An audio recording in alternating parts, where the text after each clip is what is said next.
Tapi kalau bermakna dalam servis penyelenggaraan lagi dalam tempoh 6 bulan, makna kereta masih dalam waranti.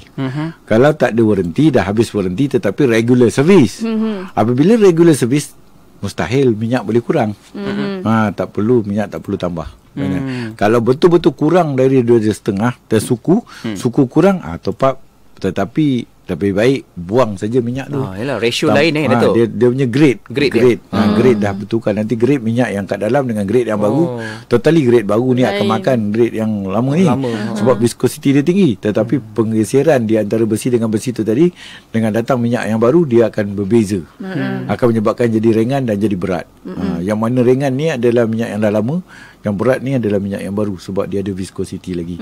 Kepekatan, keleketan. Ya, Alhamdulillah. Terima kasih Dato'. Ada soalan lagi dari WhatsApp Konti pada waktu ini. Nak tanya, kereta saya W124 MERS 1990 sedang dalam proses top overhaul.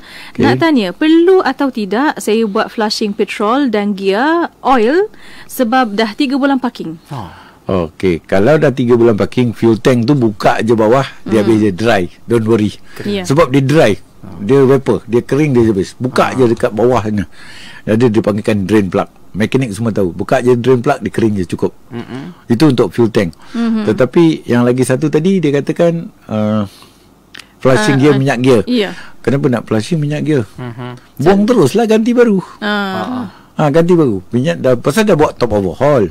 Bila top overhaul bermakna piston ring, gasket, seals, valve seal, semua dia dah buat, dah grand valve semua dah cantik dah. Dia panggilkan hydraulic valve semua dah setting bagus. So tukar je lah minyak baru semua jadi bagus. Lagi jimat minyak. Tukar TQ oil yang betul.